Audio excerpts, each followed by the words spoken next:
Lideramos el camino de la opinión pública y buscamos que la cultura del debate alcance consensos y soluciones a los problemas de nuestro país.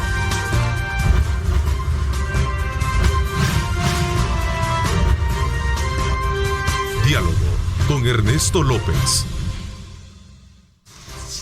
Son las 6 de la mañana con 34 minutos. ¿Qué tal? Buenos días, El Salvador. ¿Cómo están? Qué placer enorme estar con ustedes a esta hora de la mañana.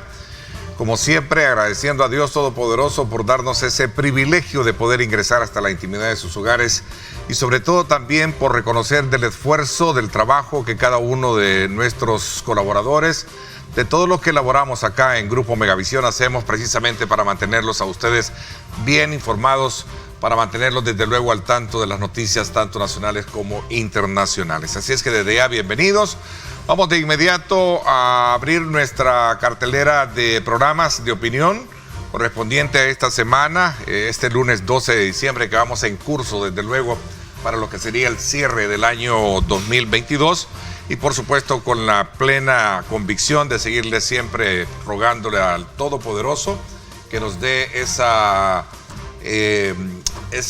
seguridad y sobre todo también esa bendición de seguir trabajando por ustedes. Así que bienvenidos esta mañana. Me acompaña acá en nuestros estudios en la primera parte del programa la primera vicepresidenta de la Asamblea Legislativa, la licenciada Suezi Calleja. Gracias por acompañarnos. Buenos días, bienvenida. Buenos días y muchas gracias por la invitación. La verdad, qué bonita introducción de esta semana y sobre todo dando gracias a Dios de que estamos aquí, que seguimos trabajando y que la población salvadoreña poco a poco va avanzando junto con todo este país, así que muchas gracias por la invitación. Así es, bienvenida. Así es que también a usted quiero darle la exhortación, la invitación para que participe enviándonos sus comentarios, sus preguntas, @diálogo21, @Neto López Radio, son las dos cuentas en Twitter que están ahí disponibles para que usted puede interactuar con nosotros, darnos los aportes pertinentes y poder desarrollar nuestro programa.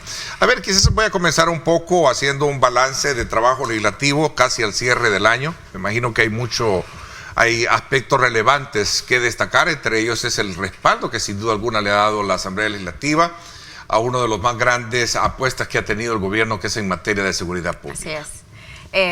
Bueno, ya lo mencionabas, venía leyendo, porque siempre antes de una entrevista siempre se hace un recuento, hay tantos temas y la verdad es que uno tiene que tratar de condensar esa información para poder informar a la población. Llevamos 140 días solamente de 2022 sin homicidios y obviamente esto es algo que a mí me alegra muchísimo porque éramos el país con tasas de homicidio de 20 salvadoreños por día y entre 14 y 20 por día, entonces la verdad, el hecho de celebrar en un año de 365 días, 140 de los cuales no has tenido ninguna muerte violenta, es obviamente algo para saltar de alegría. Sabemos que hay 59.300 más o menos pandilleros en la cárcel en este momento, detenidos, a espera muchos de ellos del proceso para seguir a fase de instrucción, que se determinen las posibilidades. Hoy mismo hay un cerco, todavía está instalado el cerco en Soyapango, se han detenido un poco más de 130 personas solamente de ese cerco en esta semana, más o menos, que tiene el cerco. Y yo creo que el resultado para la población es tangible. Mira, ayer en la noche nada más, en el Centro Histórico habían una infinidad de actividades. El Teatro Nacional estaba ocupado por los premios para los deportistas, organizado por el INDES. En las calles estaba completamente lleno. La Orquesta Sinfónica del Salvador celebraba sus 100 años de existencia en el Centro Histórico en un concierto. Asistieron más de 8.000 personas en el Centro Histórico para ver este concierto, además de todas las otras actividades entre cafés, restaurantes, etcétera, que ahora tiene. Eso hace 5 años. El haberle llevado y recobrar la vida al centro. Era impensable, o sea, y a la vez tenés actividades en Santa Tecla, tenés actividades en El Salvador del Mundo, tenés actividades donde la gente está literalmente gozando del espacio público del que no podían por miedo. Entonces la gente sale porque tiene la posibilidad de no tener miedo y de ir a disfrutar, a sentarse, a ver a caminar.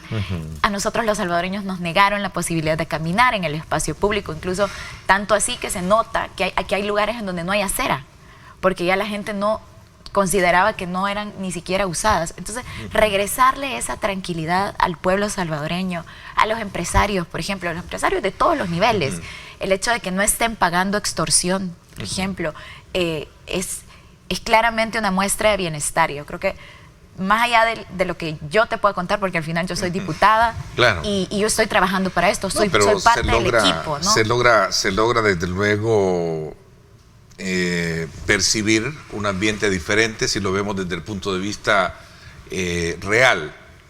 No solo por el hecho de lo que pueda uno percibir, también la expresión misma de la población. Así es. Las encuestas lo demuestran, la más reciente también encuesta que destaca la prensa gráfica este día, donde pondera muy bien a su tercer año y medio de gestión del gobierno del presidente Nayib Bukele, con un 88% de aprobación. Hay indicadores que muestran y respaldan precisamente esa buena calificación desde el punto, y uno de ellos es el tema de seguridad. El primero es que ¿cómo vas a ponderar tu vida si tú tienes miedo cada día que salir de tu casa, o incluso estando en tu casa? O sea, todos en nuestro momento levantamos estos muros en los lugares a donde vivimos con la posibilidad de que nadie entre, porque el punto era contener al extraño, ¿verdad? Todos dejamos de hablar. Incluso, bueno, en El Salvador aquí había una cultura completamente distinta. Regularmente tú eras, yo me acuerdo, mi bisabuelita era amiga de toda la gente del pasaje donde vivía, todas la conocían, etcétera. Uno hablaba con el vecino. Ahora ya ni eso, porque todos tenemos miedo todo el tiempo. Sí, se había perdido muchísimo toda esa conexión comunitaria. Si pasaba algo en la calle, incluso... No podías pasarte de una colonia a un niño. No podías cruzar de una colonia a otra, porque era otro territorio. La gente tenía miedo, estaban completamente divididos los espacios. Aquí cerca de esta zona donde está el canal, o sea, de una acera para la derecha es un lado, de una acera para la izquierda era otro sector. No podías cruzarte.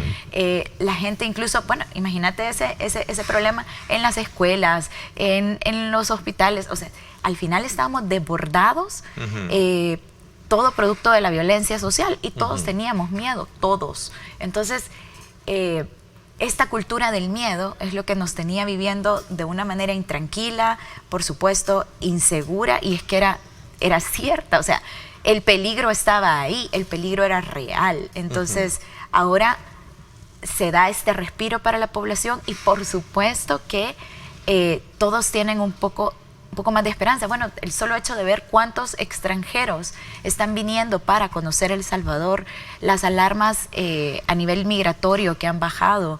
Ya no somos este país de cuidado, no vaya a El Salvador, porque en El Salvador matan. Entonces, y las embajadas lo advertían así, tal cual.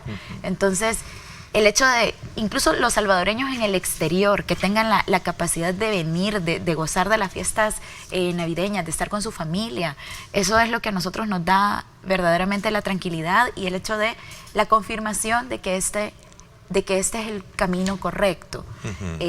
Por supuesto que ha sido duro. Está siendo duro para muchas personas. O sea, yo, como digo siempre... Bueno, la Asamblea Legislativa ha sido un facilitador precisamente a partir de volcarse a apoyar con el régimen de excepción. Creo que es la octava, si no me equivoco. La octava, sí. Aprobación. ¿Esto deberá mantenerse, vicepresidente? Por un tiempo más, creo que vamos a continuar en el régimen. Obviamente... Ahora ya podemos confirmar, o sea, la realidad nos demuestra que el régimen de excepción solamente ha afectado a aquellas personas que están ligadas a una estructura delincuencial, a una estructura terrorista. Si usted no está ligado a una estructura terrorista, su vida continúa tal cual. Es más, o sea, todos los eventos que yo te estaba comentando fueron ayer, es real. O sea, mucha gente fue. Entonces, lo comunicamos. Y todo eso no sería posible si no estuviéramos en este punto de transición entre ya no ser el país más violento del mundo a ser un país con una tasa de homicidio muchísimo más baja de la que hemos manejado en la historia más reciente, porque nosotros realmente podemos contar desde los 80 para acá, es que nosotros nunca dejamos de ser un país violento, solamente que pasamos de un conflicto armado a un conflicto social, en donde ya no eran la población la que estaba ahí, sino que al contrario, eran dos estructuras terroristas que se impregnaron tanto en el tejido social de la población que era inevitable. O sea, si al final yo creo que todos tenemos una conexión con que conocemos a alguien que el pariente, el hijo, el primo, el hermano, el esposo ha estado en pandillas o es pandillero. Entonces, se impregnó tanto el flagelo socialmente hablando que es una estructura social que es la que hay que tratar. Están sumamente estructurados. Es lo increíble. Hay quienes se preguntan, y qué bueno tenerla acá, Sueci, es precisamente por entender y comprender bien las reacciones alrededor de todo este golpe fuerte que se está generando alrededor del tema de la inseguridad que en el pasado venía viviendo el país. Y tiene que ver precisamente con aquellas voces que hablan sobre el tema de derechos y violaciones de derechos humanos. ¿Qué piensa usted al respecto? Bueno, primero hay que verlo desde qué lugar lo hablamos, ¿no? Yo considero que la oposición tiene derecho a ser oposición y que cada uno de nosotros tenemos derecho a formarnos una opinión al respecto de. Pero tú no podés sacrificar a las ovejas para salvar al lobo. Entonces, visto desde ahí, están 59.300 personas que están dentro de los recintos a espera de un proceso. Estamos hablando de personas, muchos de ellos, 17, 19 ranfleros creo que llevan ya, cabecillas. Todas estas personas han matado a alguien, han extorsionado a alguien, han golpeado a alguien y sobre todo le han quitado la tranquilidad a otros 7 millones de personas. Entonces hay una ponderación inevitable de derechos. Y ojo, en El Salvador la pena de muerte no existe. Y están a espera de proceso. Lo que el régimen de excepción nos da es la posibilidad de tener más tiempo para que el sistema público, o sea, tanto la fiscalía como el sistema judicial, puedan hacer sus investigaciones con un poco más de tiempo. No son 3 días, son 15 días los de la detención, y también te da la posibilidad de presentar los cargos en esos 15 días. Pero todos van a tener el proceso y con sus garantías judiciales, etcétera, etcétera. Ahora bien, se han hecho varias reformas derivadas de este régimen de excepción, tanto como a las leyes que tienen que ver con el tema de terrorismo, porque muchas veces era bien complicado la individualización, por ejemplo, del delito de cada una de las partes de una sola estructura. Entonces tú estás juzgando la estructura, pero tenés que individualizar a cada uno. Se mantiene ese principio, pero ya solo el hecho de ser parte de la estructura, obviamente te da una calidad, ¿no? Entonces hay que ver desde dónde realmente, hay que ver si son reales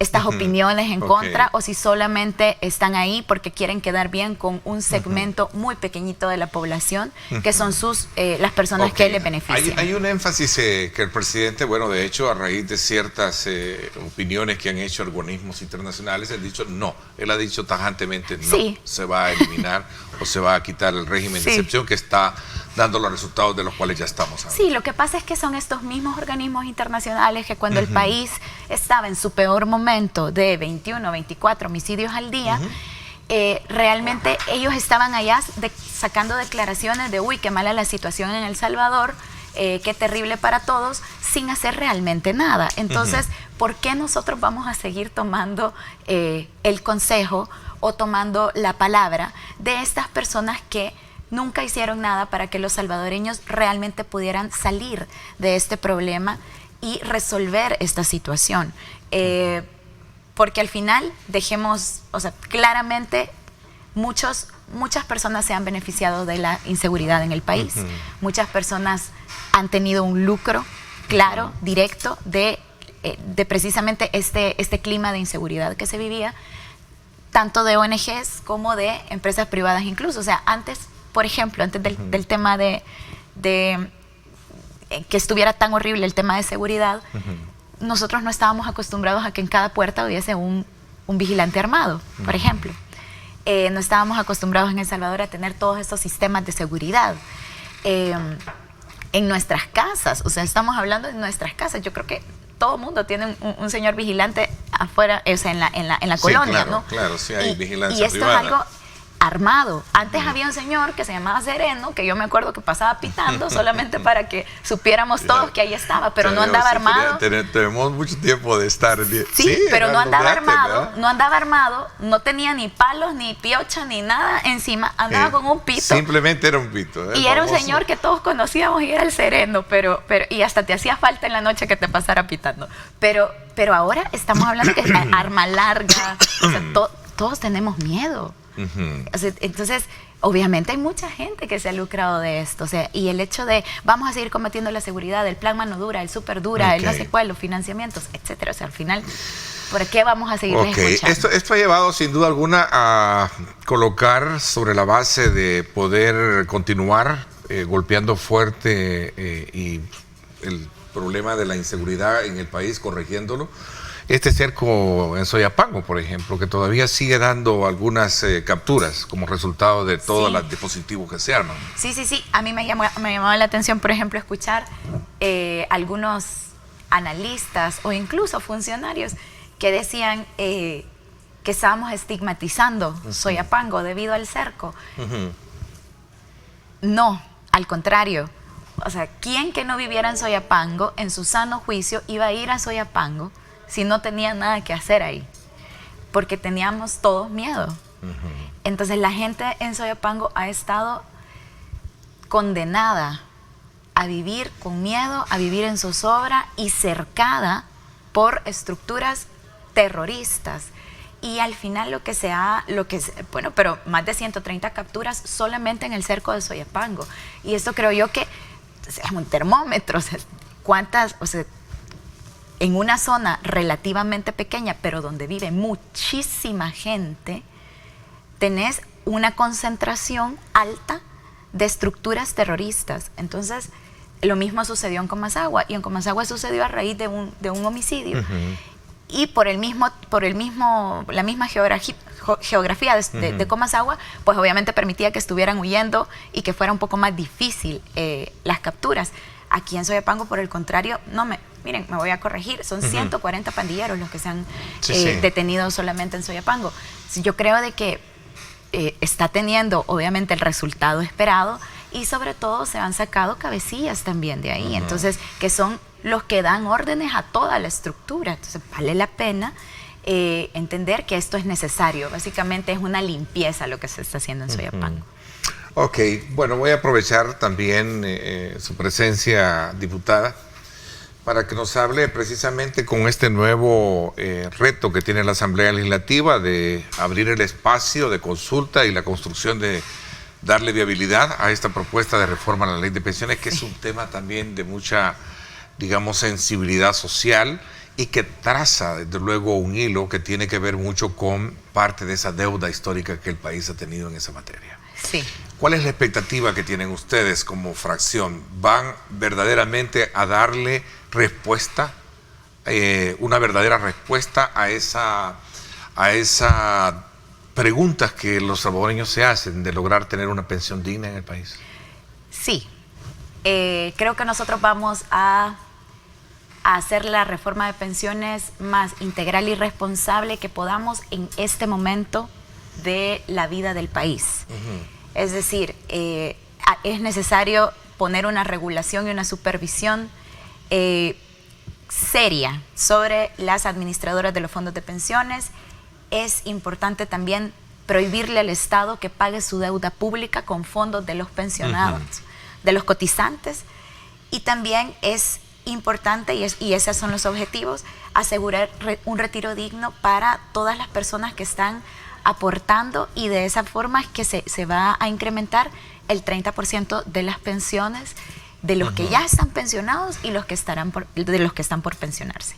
Ese, digamos, que son como los tres pilares sobre los que yo te digo podríamos basar las expectativas de la comisión ad hoc para pensiones, que está estudiando todas las reformas relacionadas al sistema de pensiones, pero además creo yo que el objetivo básico es que todos los salvadoreños que se han pensionado, que han sido cotizantes y que han trabajado durante 30 años puedan tener un retiro digno y puedan seguir gozando de una vida tranquila en El Salvador.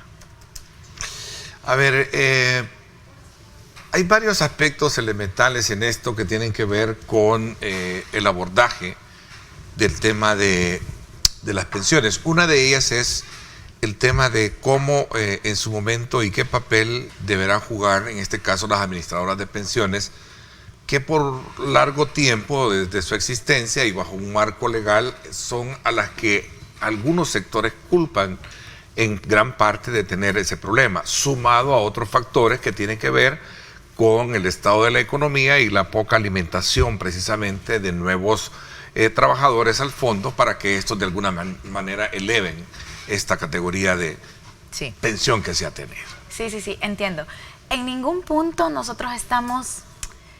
Mucha gente nos decía, ¿por qué no se ha nacionalizado la administración de los fondos de pensiones, por ejemplo? Y es porque se hicieron varios análisis antes de tomar la decisión. De hecho, el presidente Bukele fue el que estuvo coordinando así bien, bastante metido en estas reformas, junto con todos los expertos en el tema de pensiones, y se analizó, de hecho, el poder nacionalizar nuevamente la administración de las pensiones. Pero entonces era un golpe que nosotros no podíamos dar, porque entonces era expropiar las cuentas individuales de pensiones. Y eso es algo que no podemos hacer. Entonces, claro, cuando la gente dice, ¿por qué no lo nacionalizaron? Bueno, porque su cuenta individual de pensiones es suya, es propiedad de cada uno de los cotizantes. Si nosotros nacionalizábamos, inmediatamente expropiábamos esas cuentas y salían las administradoras de pensiones. Hoy por hoy lo que nosotros vamos a hacer es regular mejor, dentro siempre de un mercado, de libre mercado, respetando la propiedad privada, respetando la empresa privada, pero teniendo claro que es necesario una regulación estatal, porque las pensiones son algo que le pertenece a cada una de las personas que están ahí cotizando. Entonces son derechos. Entonces son derechos humanos que nosotros tenemos que proteger como Estado, pero si el Estado solamente socializa la pérdida y privatiza la ganancia, pues en ningún punto vamos a poder seguir al paso que vamos. De hecho, estamos completamente desfinanciados en el sistema de pensiones. Bueno, yo voy a seguir un poquito aprovechando esto porque obviamente le corresponde a usted estar al frente de esta comisión bajo un concierto también de voces de diputados y fracciones que van a permitir escuchar también la voz de estos actores, como entiendo ya han participado algunos. Sí. Voy a permitirme hacer una pausa comercial, pero antes de hacer un contacto vamos a trasladarnos precisamente en nuestra señal, en la cual Grupo Megavisión ha estado acompañando esta gran fiesta religiosa de la Iglesia Católica en honor a la Virgen de Guadalupe, y que hemos estado desde luego llevándoles a ustedes pormenores de este gran evento que marca o enmarca precisamente este evento para los hermanos católicos. Así es que desde ya vamos a irnos con Javier Ponce. Mientras tanto, vea usted a continuación esta imagen. Ya está. Iván, gracias. Javier, gracias. Buenos días. ¿Cómo estás?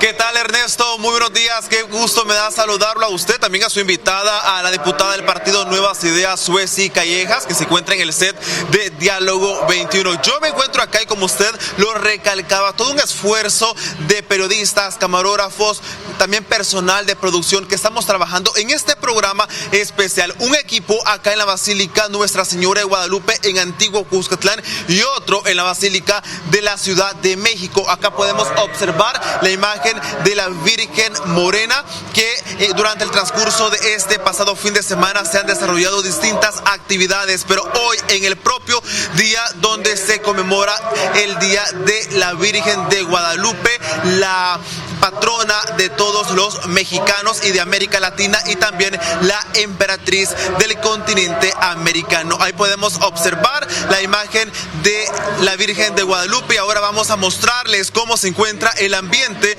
acá afuera de este importante templo para toda la feligresía católica. Podemos observar acá ya niños, jóvenes y adultos, Ernesto, quienes desde muy temprano temprano, desde horas de la madrugada. Otros han dormido acá en la Basílica de Guadalupe, ubicada sobre la carretera Panamericana, para ser parte de los primeros en participar en las distintas eucaristías que se están desarrollando en el anfiteatro de este lugar. Y ahí podemos observar que muchos se han acercado con ofrendas florales. También muchos jóvenes y adultos están portando ese hermoso traje típico en alusión al capítulo de Juan Diego, a quien se le apareció la Virgen de Guadalupe en el cerro de Tepeyap, en el territorio azteca, hoy la República Mexicana. Vamos a acercarnos para poder entrevistar a uno de los fieles católicos quienes han madrugado para ser parte de este tipo de actividades. ¿Qué tal? Muy buenos días, estamos en vivo para Canal 21, un gusto saludarla.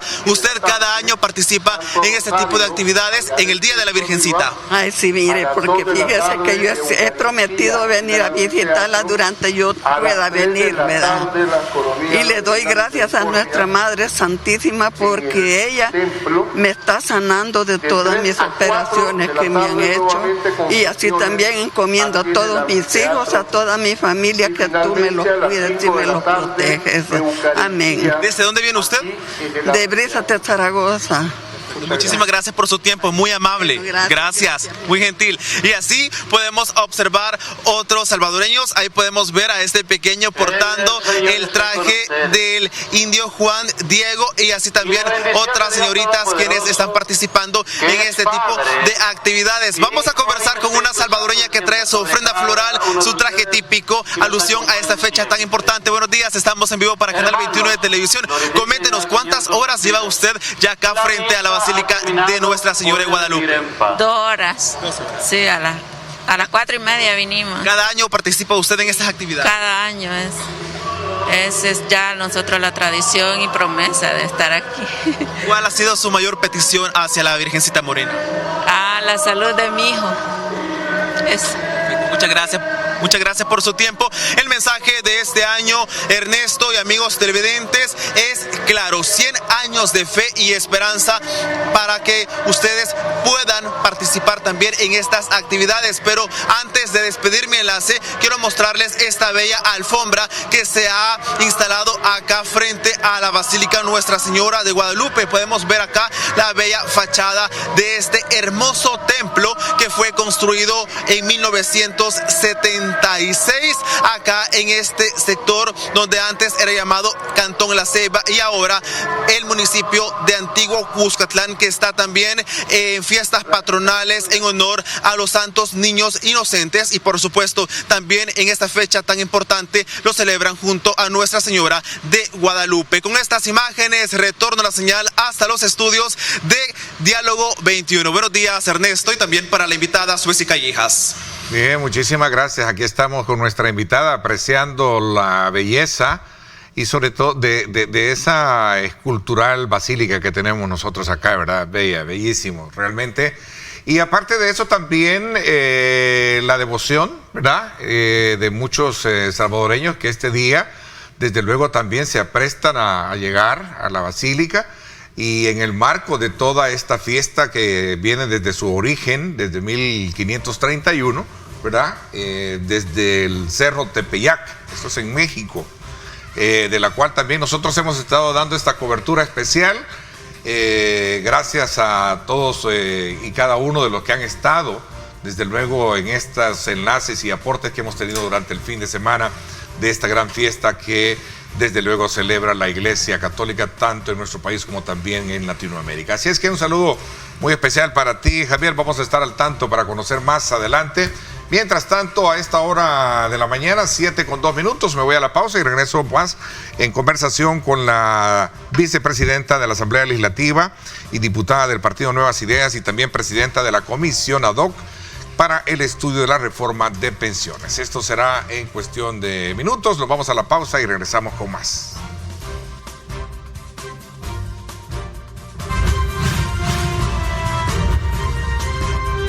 Diálogo con Ernesto López.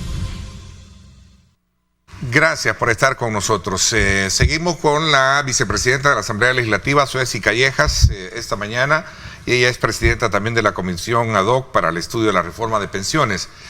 El planteamiento que recojo que hacen la mayoría de, digamos, sectores interesados en que haya ese cambio dentro del sistema de pensiones en el país, tanto maestros como trabajadores sindicalizados, etcétera, etcétera, es el hecho de que exista precisamente un sistema mixto o un sistema nacional, digamos, para poder de alguna manera tener mayor rentabilidad con el tema de las pensiones. Le traslado esto porque de hecho lo han expresado tras la visita que hiciera Roswell. Por cierto, voy a invitarlos a ellos a que vengan a darnos su punto de vista para que ampliar un poco este tema, y es el hecho de que poder meter competencia hoy en día en cuanto a quién administra nuestras pensiones. Sí. ¿Qué piensa la fracción de esto o la comisión? De hecho, la propuesta de ley lo que hace es justamente eso, o sea, el que se crea el Instituto Salvadoreño de Pensiones. Esta es la propuesta para que sea el ente rector y también que actúe como defensor, como una defensoría de las pensiones, en coordinación obviamente de la Superintendencia del Sistema Financiero, que es el ente supervisor a través de la Junta de Pensiones, y del Banco Central de Reserva, que es el ente que emite la norma técnica en cuanto a cada una de las disposiciones legales. Es decir, tenés al ente regulador, tenés al ente supervisor y tenés al ente rector. Entonces, para que las AFPs no sigan trabajando realmente solas, sino que el Estado va a poner una supervisión mucho más efectiva, eficiente sobre las AFPs. Se disminuye también el porcentaje de ganancia de las AFPs, que hoy anda por el 1.9%, y queda solamente al 1% el seguro de invalidez y de sobrevivencia, que es el de fallecimiento, el que se activa, se mantiene, pero pasa directamente a administración de la cuenta de garantía solidaria, que es la cuenta a la que todos los salvadoreños que cotizamos aportamos. Parte de nuestra aportación se divide para la cuenta individual, la cuenta de pensiones y la comisión de las AFPs. Entonces, todos nosotros, el ISP, que es el Instituto Salvadoreño de Pensiones, será el que garantice que este seguro siga existiendo y que la cuenta de garantía solidaria se siga, digamos, trabajando para poder mantener estas obligaciones. También nosotros no estamos proponiendo la propuesta de ley mantiene la edad de jubilación, 55 para mujeres, 60 para hombres. Esto era una gran preocupación para los salvadoreños en este momento. Okay. Y también, se mantiene, entonces, eso no se va a mover. No, eso no se mueve.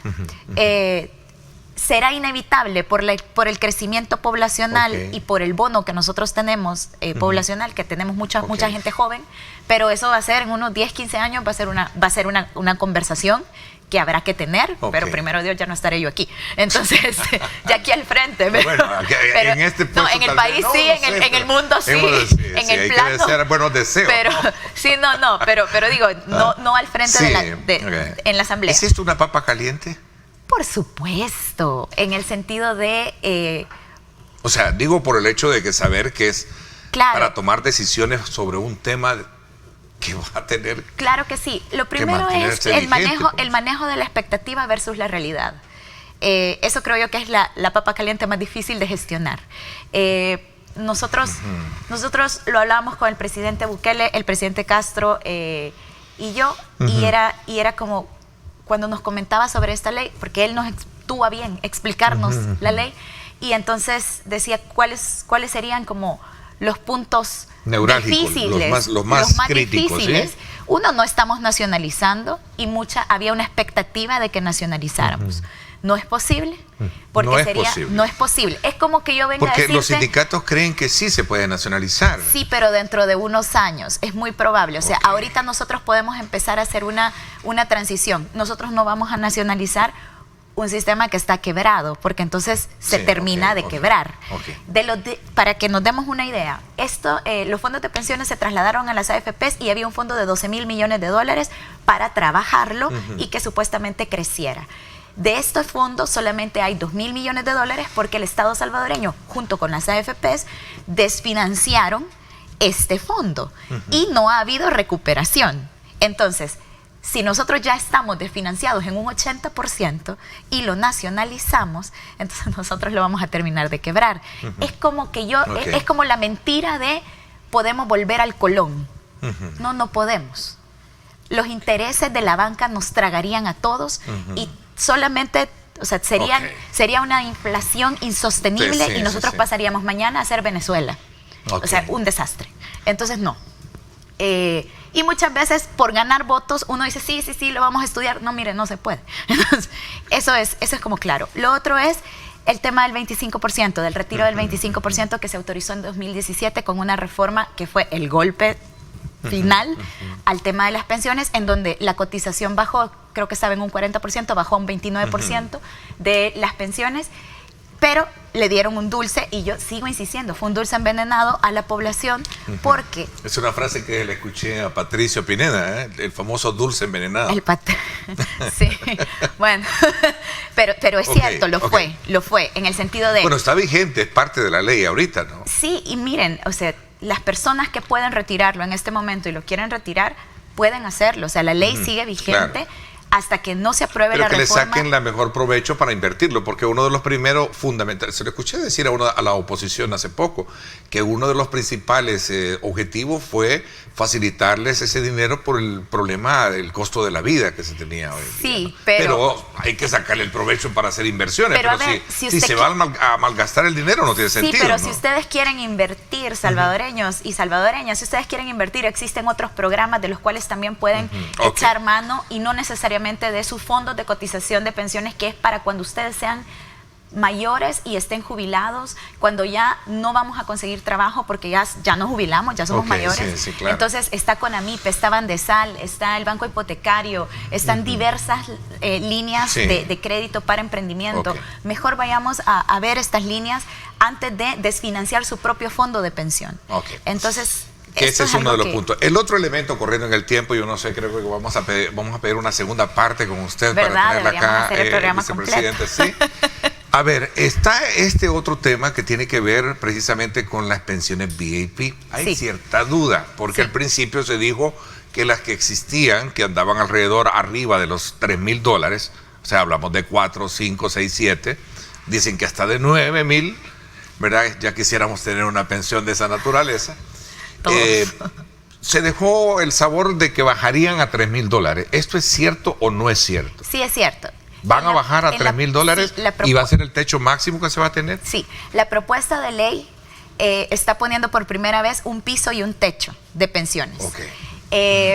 Entonces, el piso es: ninguna pensión, ni por vejez, ni por invalidez, ni por sobrevivencia, va a ser menor de $304.17. Y esto, desde la entrada en vigencia del decreto que hizo el presidente Bukele en 2021, va a representar básicamente el 100% de incremento a la pensión mínima. A todas las pensiones se les va a sumar un 30%, incluso a las que ya están existentes. Todas las personas pensionadas van a ver, a la entrada en vigencia de esta ley, un incremento del 30% de su pensión. Vaya, pero hay un techo. Es decir, todas estas pensiones de más de $3,000 van a bajar a $3,000. Pero aquí hay un truco. Cada uno de los cotizantes tiene su pensión, que se divide en 250 cuotas desde su cuenta individual de pensiones, ¿sí? Entonces, las personas que gozan de pensiones VIP no tienen ese dinero en su cuenta individual de pensiones, sino que lo estamos pagando todos los salvadoreños de la cuenta de garantía solidaria. Porque ellos fueron unos beneficiados del decreto 100, pueden buscarlo, es el decreto 100, esta ley de pensiones de 1996 tiene 16 reformas, los famosos llamados optados. Exacto. Entonces ellos se jubilaron, eran personas que tenían sueldos altos y además ellos se jubilaron, y al ser optados pasaron a ganar de su pensión entre un 80% y muchos de ellos un 100% de lo que ganaban. Sin embargo, todos los salvadoreños cotizamos sobre el 100% de nuestro salario. O sea, quien gane $365 cotiza sobre $365. Pero si hay alguien que gana $20,000 al mes, cotiza sobre la base de $7,500, no sobre $20,000. Entonces, esa persona claramente está siendo beneficiada por el Estado, porque la construcción del sistema fue desigual desde el principio, pero así lo diseñaron. cuando dicen, miren, deberían de poner los avisos a la fiscalía y no sé qué, no sé cuánto, yo digo, bueno, si se puede, deberían. Pero lo cierto es que los mismos diputados blindaron a estas personas. Entonces, estas personas que son los llamados optados, solo fueron beneficiados 684, para que vean qué discriminatorio, positivo para ellos, pero negativo para todos, para todos los demás. En el sentido que solamente estas pensiones cuestan alrededor de 6.5 millones de dólares por año, y lo estamos pagando del Fondo de Garantía Solidaria que pagamos todos. Entonces, realmente, si es justo o no es justo, mira, cada quien puede tener una definición de justicia. Si es... Claro, y en este caso no corresponde a este servidor ni al medio, sino que simplemente es parte del debate que se ha generado hoy en día. Ni a mí como diputada, ni a ninguno de mis colegas. Ahora, ¿esto es equitativo? No, no lo es. ¿Nosotros lo estamos pagando con nuestro dinero? Sí. Porque regularmente una persona que gana el salario mínimo, por ejemplo, se jubila con un aproximado del 29%, pero hay unas confusiones en cuanto a los cálculos, porque la mayoría, con el INPEP, tú calculabas tu jubilación con base a tu salario. Con las AFPs tú no calculas tu jubilación en base al salario. Porque se va del sistema al sistema privado, de cuenta propia. Si no sobra la cuenta individual de pensiones. Entonces, por eso también cuando me ponen, por ejemplo, en redes sociales, pero mire, yo gano tanto, entonces ¿cuánto me quedaría? Digo, imposible de saber. Mire, ¿me puede sacar mi... O sea, más o menos entiendo la fórmula. Pero el presidente de ANDA también quiere que le saque más o menos que nos saque cuánto vamos a tener. Sí, pero miren, de verdad, manténgase pendiente. Hay una complejidad en todo esto. Hay una gran complejidad. ¿No va a ser de la noche a la mañana que se va a aprobar esto? No, estamos estudiándolo, será un periodo, será un periodo de bastante tiempo de estudio meticuloso, muy cuidadoso. Es que la creación de la propuesta ha sido una creación que ha llevado 3 años y que se han hecho más de 176 estudios actuariales para hacer la prueba de si es posible que el sistema, incluso porque, mire, cualquiera puede venir y decir aquí, vamos a aumentar la pensión mínima de $1,000. ¿Es posible? Sí. A ver, que corra el sistema. No, no es posible. Porque no hay dinero para hacerlo en este momento. O sea, el dinero está en bonos, el dinero está, pero no es tan efectivo. Hay profesionales, dicen que este tema, por el tiempo ya se nos agotó brevemente. Rubén nos va a regalar unos minutos. Sí, nos va a regalar... el presidente Adhanom, que es el siguiente que viene, ya nos va a arreglar un poquito. Le vamos a robar un minuto. A ver, dicen que el tema debe de estar alejado de cualquier carácter meramente político, porque lo político en el pasado es lo que le ha hecho daño. Sí. ¿Sí? Y debe de estar de alguna manera recreado, argumentado con especialistas o actuarios que conocen muy bien del tema. ¿Van a tener participantes también en esa Por materia? supuesto, pero ya los hemos llevado. O sea, está el superintendente del sistema financiero ya llegó y explicó. Hablo de actuarios. Los actuarios son especialistas en el tema de riesgos, previsiones y otras. Sí, por supuesto, pero por ejemplo, el Banco Central de Reserva, el presidente ya llegó el especialista de pensiones. O sea, al final, los especialistas son las personas que tienen... Para nosotros, ¿verdad? Claro. Son las personas que tienen la responsabilidad directa de incluso decir, mire, esto no se puede hacer. Son los doctos en la materia. Exacto, pero que además están en el lugar de toma de decisiones en este momento. Por eso también nosotros, yo sé que hay varios analistas, incluso están los analistas, por ahí andan todavía, los que recomendaron que se pasara. Pero analistas es una cosa, los actuarios son. Luego están los actuarios. Pero realmente, o sea, cuando se han corrido todos estos estudios actuariales, precisamente fue para confirmar de que esta reforma es viable, es posible. No es una reforma que la vamos a hacer ahorita y va a empezar en 2027.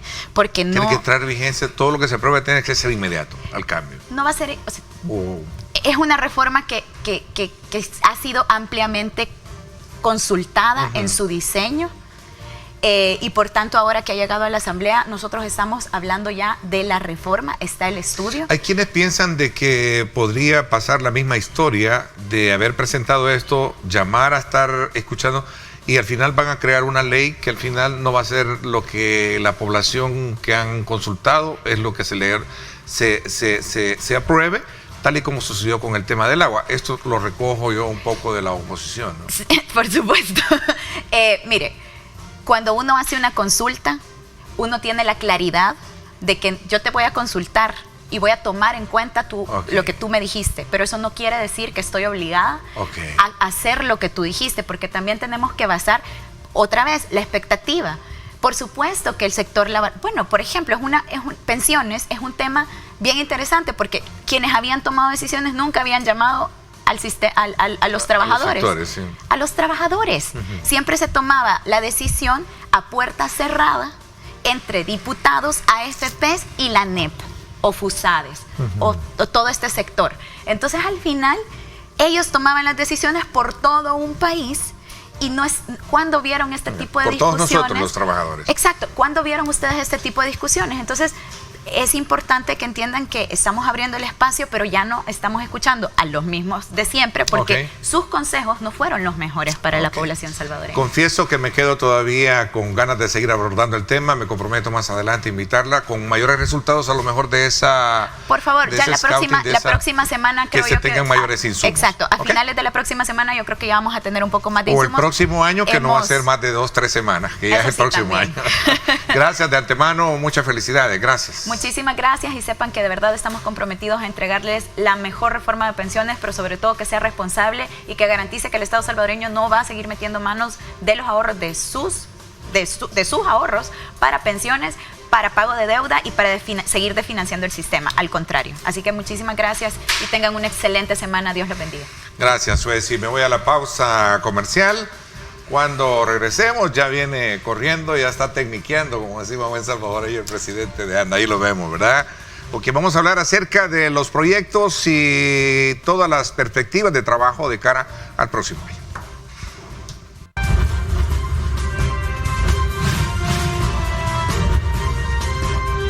Diálogo con Ernesto López.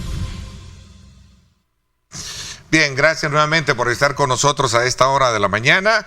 Antes de darle la bienvenida al presidente de ANDA este día que nos acompaña acá, nuevamente quiero trasladarme con nuestro compañero Javier Ponce, que se encuentra en la Basílica de Guadalupe, precisamente conociendo los pormenores de toda esta fiesta religiosa en honor a la Virgen de Guadalupe, una celebración que data desde la época de la colonia, específicamente del periodo de la evangelización, en el que las misiones buscaron precisamente que los indígenas en México lograran eliminar todo tipo de creencias para convertirse precisamente al cristianismo. Parte de las historias que genera esta buena celebración que se tiene también acá en nuestro país y que nos ha llevado a nosotros también a estar presente allá en México, en la Basílica de Guadalupe, gracias a nuestra buena alianza con nuestros buenos amigos de Multimedios México, con quien hemos estado también desde allá transmitiendo y llevándoles a ustedes pormenores de esta transmisión. Así es que, Javier, buenos días, adelante, cuéntame, ¿cómo está el ambiente? Qué gusto me da saludarlo una vez más, Ernesto, en la mañana de este día, lunes 12 de diciembre, y un saludo también para su invitado en la segunda parte, Rubén Alemán, presidente de la Administración Nacional de Acueductos y Alcantarillados, ANDA. Nosotros continuamos con nuestro programa especial en esta fecha tan importante para toda la feligresía católica, donde hoy es el día de Nuestra Señora de Guadalupe. Hoy me he trasladado a otro de los puntos importantes de la Basílica de Antiguo Cuscatlán y quiero mostrarles cómo se encuentra acá este punto donde muchos fieles católicos se encuentran acá encendiendo esta vela como parte de las peticiones que ellos hacen a la Virgencita Morena. Vamos a conversar en este preciso momento con Dinora Umaña de la parroquia de Nuestra Señora de Guadalupe para que nos pueda comentar qué nos puede detallar sobre este tipo de ofrendas. Sí, buenos días a todos. Esta mañana les voy a trasladar el significado de esta devoción. Esta es una devoción que por fe creemos en que nuestra Madre María de Guadalupe es una advocación, la de ella y nuestra Madre en especial, en general, nos lleve a sacar de esa incertidumbre que tenemos, porque nuestra luz es nuestro Señor Jesucristo y ella es la intercedora por excelencia. Así es que esa es la fe que tienen todititos los fieles y nosotros como servidores también le entregamos esta ofrenda de amor a ella.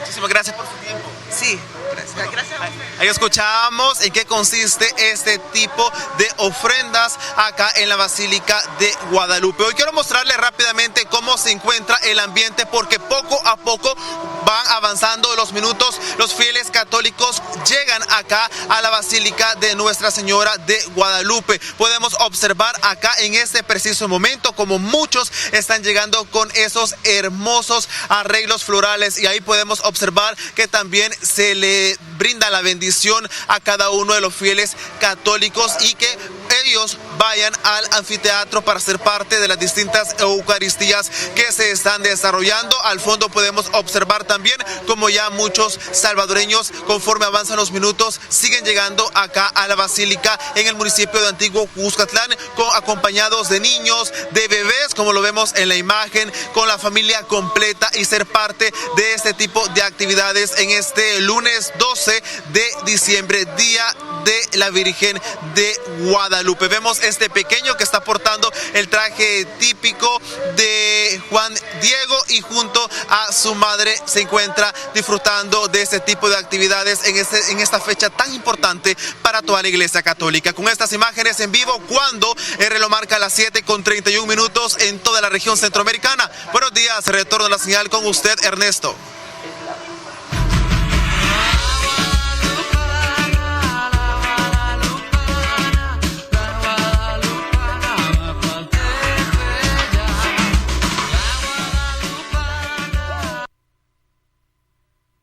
Bien, muchísimas gracias a Javier Ponce por ese importante reporte en esta cobertura especial que estamos dando como Grupo Megavisión y también Multimedios de México, que estamos desde luego llevándoles a ustedes pormenores acerca de esta importante celebración en honor a la Virgen de Guadalupe. Ya está con nosotros el ingeniero Rubén Alemán, presidente de ANDA, a quien le doy la más cordial bienvenida. Presidente, bienvenido, gracias por acompañarnos. Buenos días, Ernesto, y quiero mandar un saludo a todos los amigos televidentes. Gracias por esta oportunidad. Estamos a pocas semanas de cerrar el 2022 y gracias porque nos vas a permitir hacer un resumen de lo que hemos hecho y también de todas las proyecciones y todo lo que se viene en materia de agua potable y saneamiento para el 2023.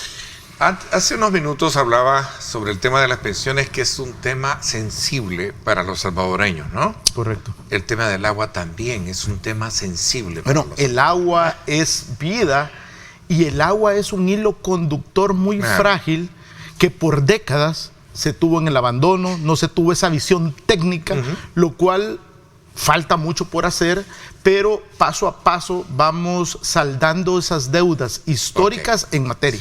Y por esa razón, bajo esa, digamos, primicia de presentar un poco el tema, es que me hago la pregunta, es decir, ¿cuánto se ha logrado avanzar en poder garantizar una buena distribución y sobre todo también una justa distribución? Porque obviamente no hablo de esta administración.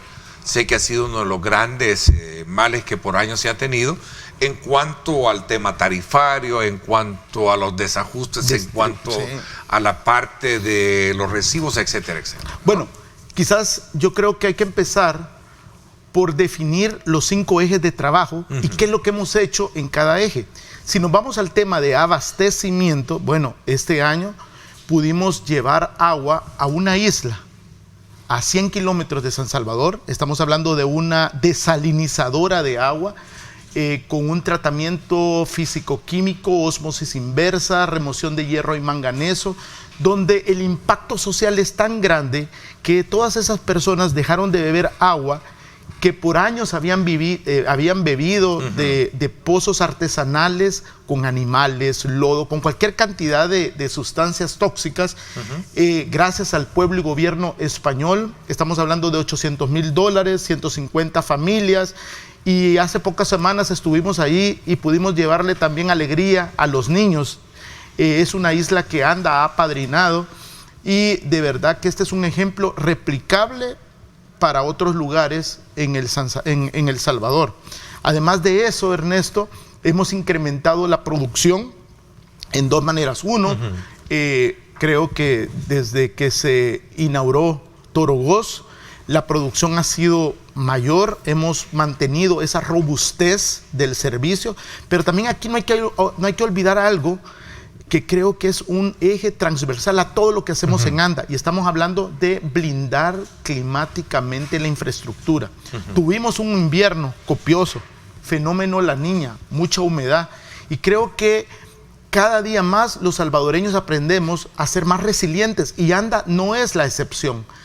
Estuvimos y vamos a estar preparados para absorber, responder y adaptarnos ante los efectos climáticos que hoy por hoy son una realidad, no solo en El Salvador, sino que en todo el planeta.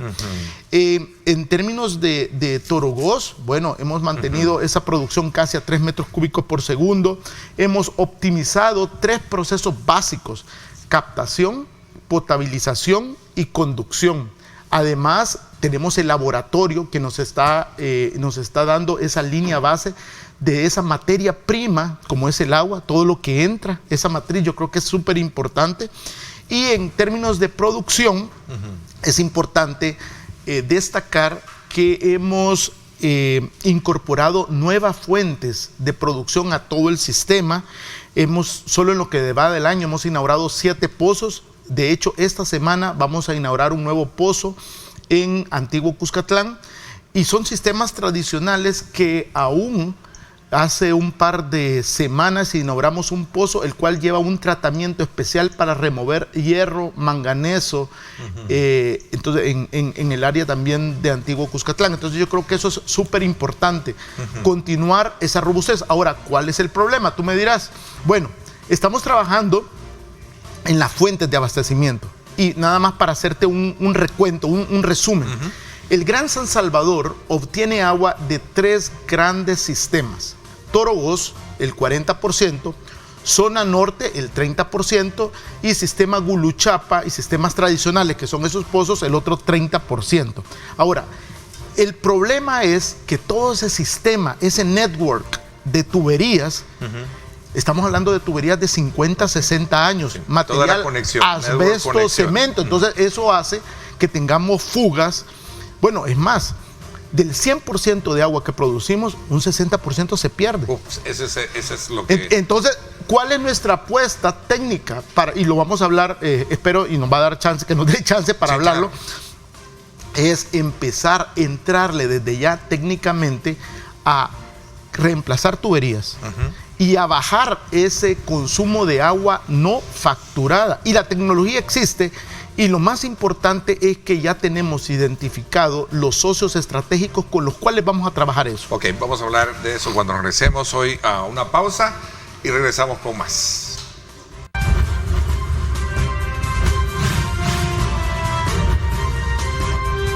Diálogo con Ernesto López. Bueno, gracias nuevamente por estar con nosotros. A ver, entonces nos habíamos quedado en el tema de esa alianza de cooperación que puede existir para poder subsanar los problemas que están. Correcto. ¿Cierto? Ahora, cuando estábamos hablando de abastecimiento, Ernesto, pero tú no puedes tener abastecimiento por sí solo. Tenés que tener calidad de agua. Y calidad de agua, ¿cómo hemos robustecido el tema de calidad del agua? Bueno, tenemos un laboratorio de alerta temprana en materia de algas. Nuestros microbiólogos por segundo año consecutivo se han ganado a mucha honra una mención honorífica por todos los estudios que están haciendo. Tenemos una línea base, protocolos. Es más, ahora la matriz, en estos momentos ya la matriz del río Lempa ya cambió. ¿Te acuerdas la última vez que hablábamos de ese color achocolatado por la turbidez y por todas las lluvias? Bueno, ahora tú ves un color ya verde, no intenso, ligero, pero ya nuestros protocolos ya empezaron a marchar, ya estamos utilizando carbón activado, químicos para eliminar ese olor característico de las algas. Y eso, Ernesto, las algas no es que se van a dar un año y otro año no se van a dar. Eso es característico de la estación. ¿Por qué? Porque tú tienes los ingredientes para hacer esa receta perfecta que no necesariamente es buena. Cuando tú tienes saturación de nutrientes, nitrógeno, fósforo, tienes un área agrícola y tú tienes mucho sol, empieza a proliferar todas esas algas. Entonces, nosotros hemos, desde que llegamos, establecido protocolos, metodologías, y se vienen también buenas noticias en materia de cooperación, que lo voy a dejar al final. Ahora, en materia de laboratorios, este año renovamos nuestra acreditación con 28 parámetros más acreditados, ISO 17025. ¿Y de qué se trata eso?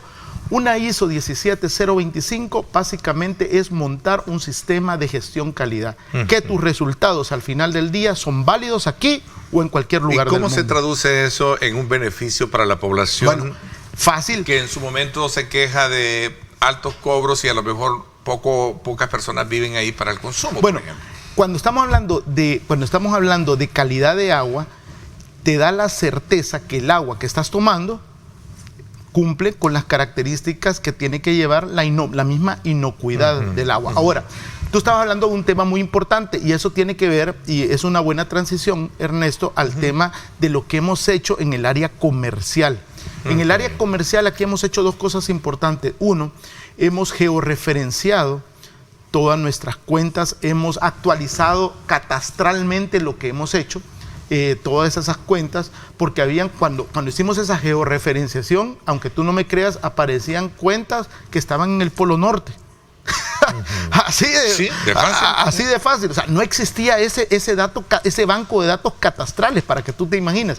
También estamos, y aquí viene la otra noticia, estamos renovando la imagen de nuestras agencias comerciales. Esta semana vamos a inaugurar nuestra nueva agencia comercial sucursal Centro.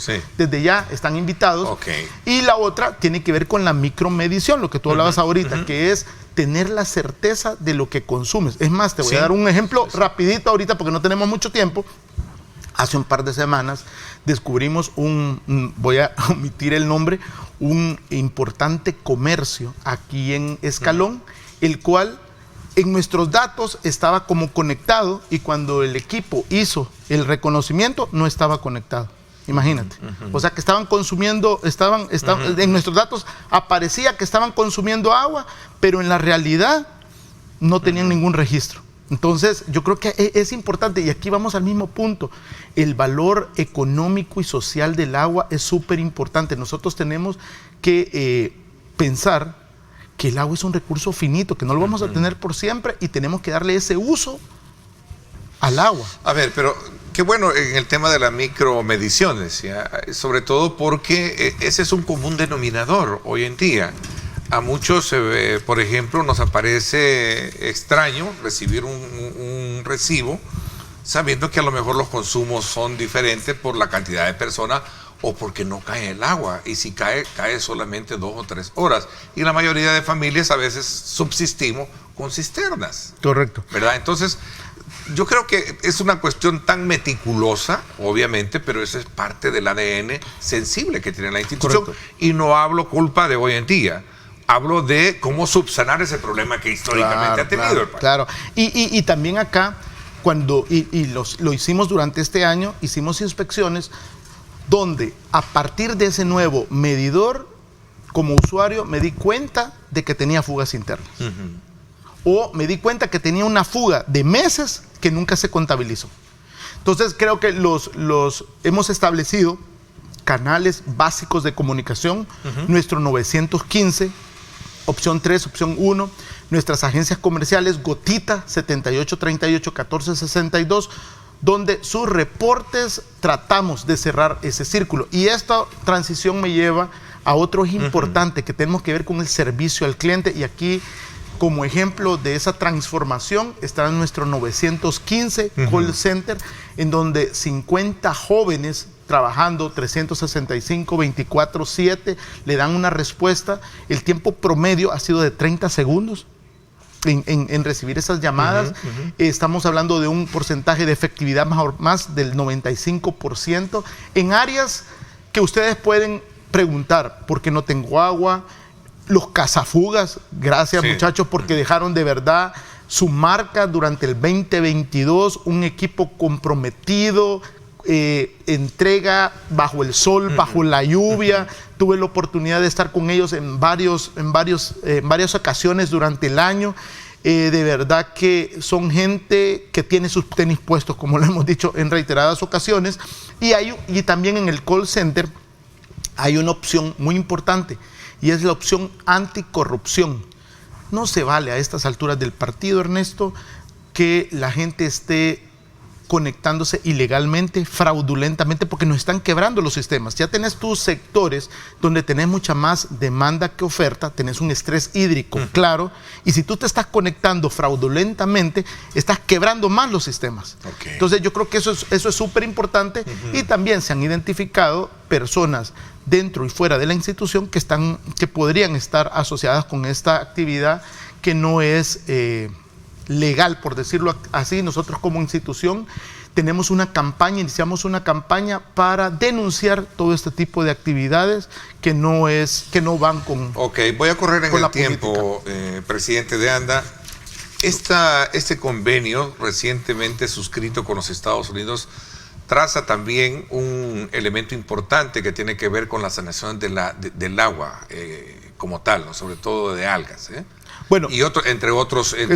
Bueno, mira, Ernesto, para entrar en materia 2023, y vamos a empezar con Estados Unidos, toda esta ayuda, no solo de Estados Unidos, sino que de China, de Suecia, Banco Multilateral, lo podemos resumir en una frase. Cuando existe transparencia, la transparencia genera confianza y la confianza genera financiamiento. Es así como dos agencias de Estados Unidos nos están ayudando ahora. Hace un par de semanas firmé un acuerdo con una subvención por $500,000 en la cual la Agencia de Comercio y Desarrollo del Pueblo y Gobierno de los Estados Unidos nos van a ayudar en levantar esa línea base, buscar soluciones, financiamiento para 20 plantas de bombeo en el Gran San Salvador, que son las plantas, que son los motores que nos ocasionan tener muchos más costos energéticos y cuyas emisiones no son necesariamente verdes o energía limpia. Entonces creo que estamos en eficiencia energética, estamos migrando también esa matriz hacia una matriz verde, energéticamente hablando. Y por otra parte, con USAID, con el nuevo programa de Cuenca Alta del río Lempa, estamos monitoreando toda la cuenca alta de Lempa, y como primicia, durante los primeros meses del próximo año, vamos a instalar boyas con las cuales, con ultrasonido, nos sirven como herramientas para matar algas en el río. Entonces yo creo que esto viene a abonar todo el trabajo del equipo que está haciendo en materia de aseguramiento y control de calidad.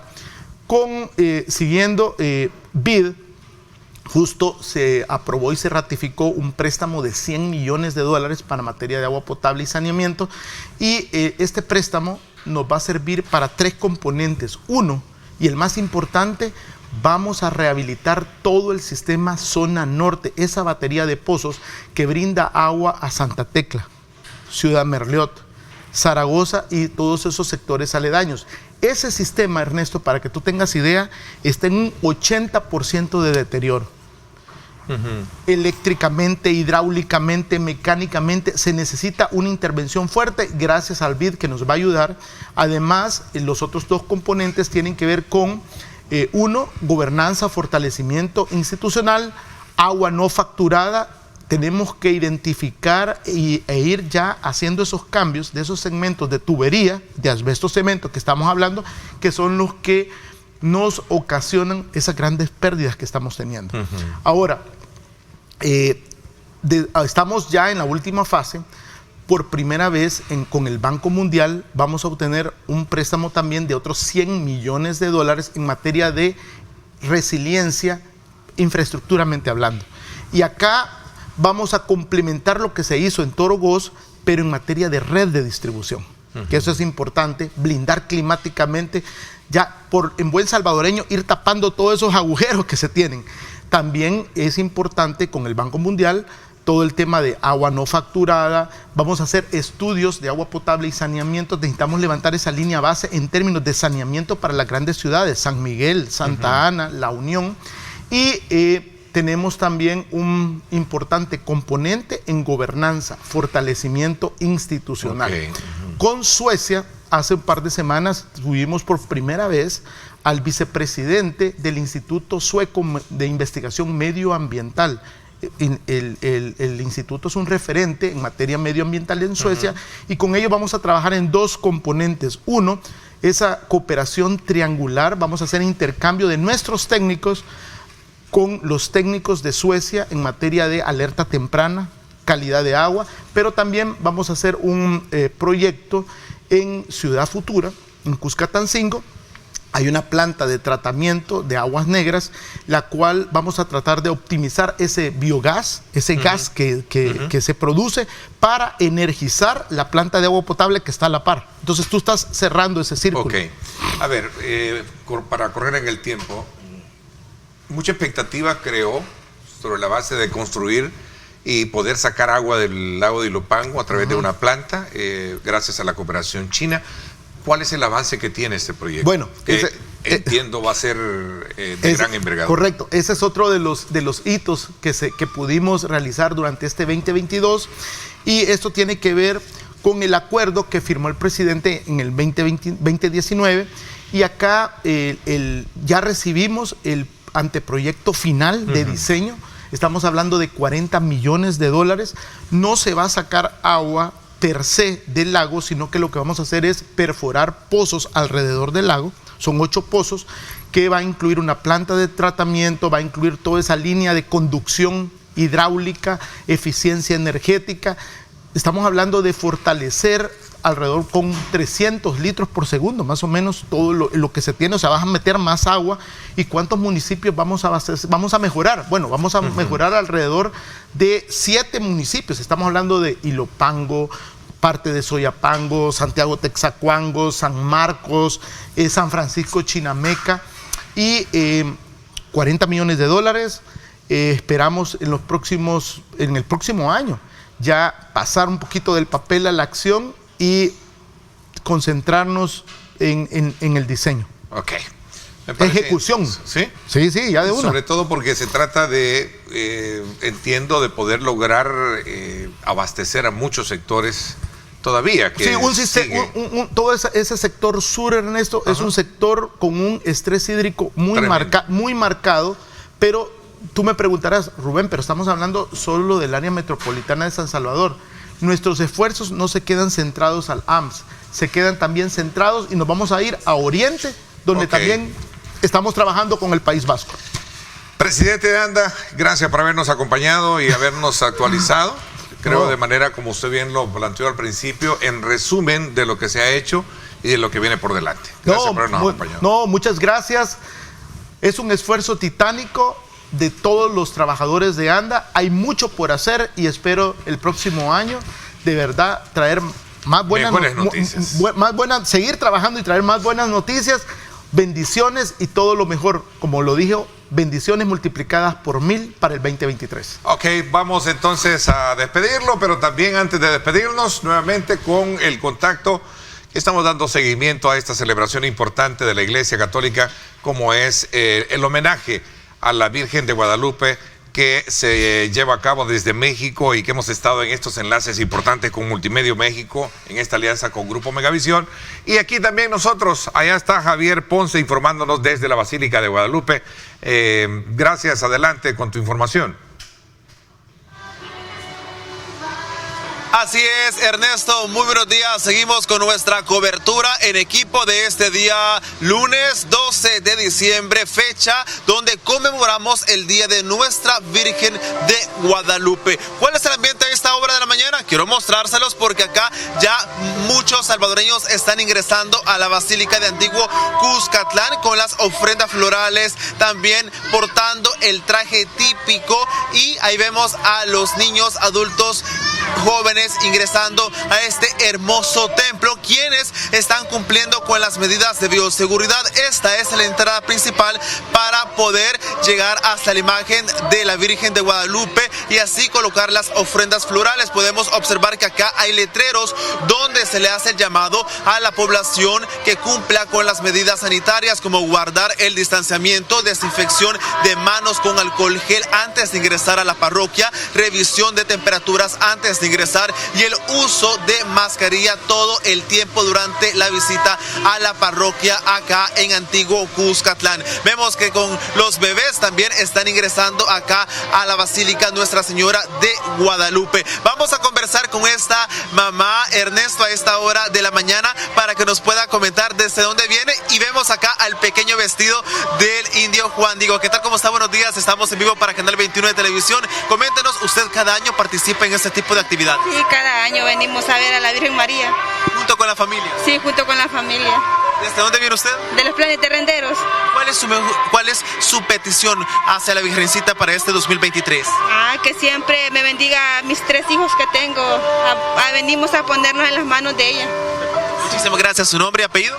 Norma Marisol. Muchísimas gracias, muy gentil.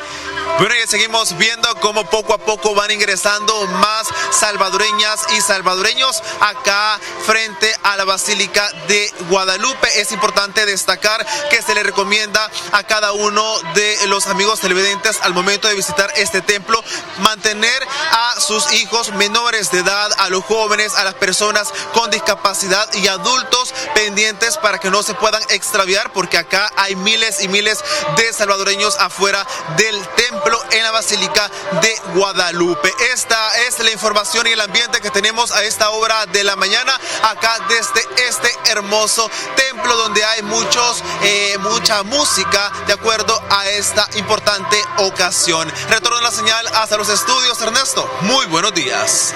Gracias, te agradezco, Javier, por los informes que has estado dándonos desde tempranas horas en el programa y que nos pone en perspectiva precisamente de esta celebración que se tiene en la Basílica de Guadalupe, y que también nosotros somos parte de esa celebración como Grupo Megavisión, enlazados también con Multimedios en México, donde tenemos también a nuestros compañeros que nos están informando sobre estas actividades. Así es que gracias a ustedes, gracias a todos y cada uno que han estado pendientes de nuestra señal. Los invito a que continúen con nosotros. Arriba mi gente viene como siempre con esa buena energía para que usted pase una feliz mañana. Gracias, pásenla bien y como siempre recuerden lo más importante, amar a Dios sobre todas las cosas. Lideramos el camino de la opinión pública y buscamos que la cultura del debate alcance consensos y soluciones a los problemas de nuestro país.